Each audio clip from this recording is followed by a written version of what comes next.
তুই বন্ধ কর। পরীক্ষা দিয়ে সবাই গান শুনছে, আইস পাস করেছে। আরে ভাই এই তো জীবন, পরীক্ষা টরীক্ষা তো লেগেই থাকবে। শিখে থাক, নো স্মোকিং জোন জানিস না? যাবে না, বাড়ি খা, যাও।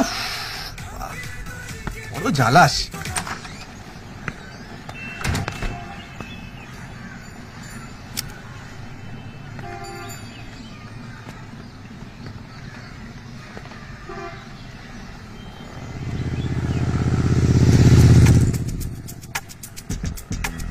দাদার তো হাসপাতালে থাকা উচিত, এখানে কি করছে?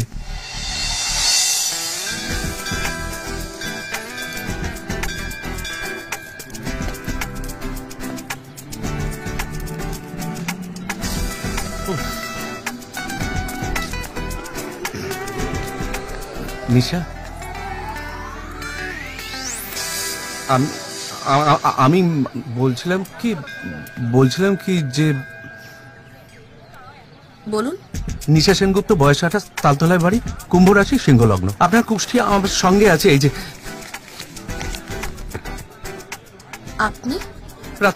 রাতুল দাশগুপ্ত। আমি না ভেটেরিনারি ডাক্তার।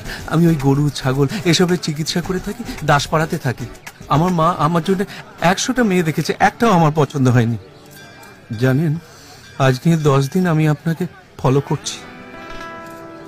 আমি কোনোদিন এভাবে কাউকে ফলো করিনি। আপনি যা বলবেন তাই হবে। আমার বাবার সঙ্গে কথা বলুন, উনি যা বলবেন তাই হবে। হ্যাঁ নিশা, বলছিলাম এই মন্দিরের সামনে আমাদের আলাপ হলো তো, আমাদের যাত্রা খুব শুভ হবে। আর আমাদের যদি ছেলে হয় নাম রাখবো কিন্তু শুভ।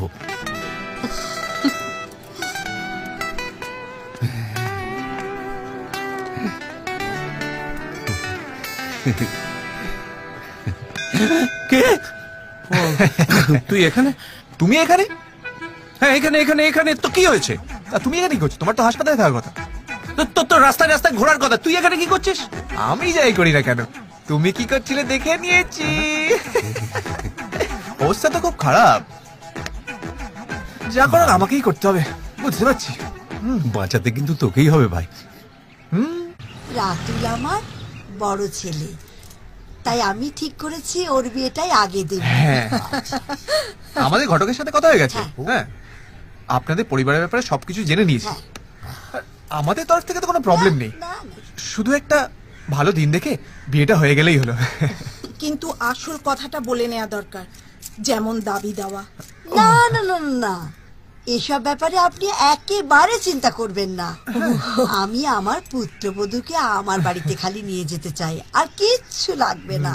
ঠাকুরের কৃপায় আমার 2 ছেলে খুব ভালো রোজগার করে। তাহলে এবার আমরা আসি। তোমায় কি যাবে কি? তুমি তো শরবতটাই খেলে না। না না, থাক না। আহা, না খেলে আমার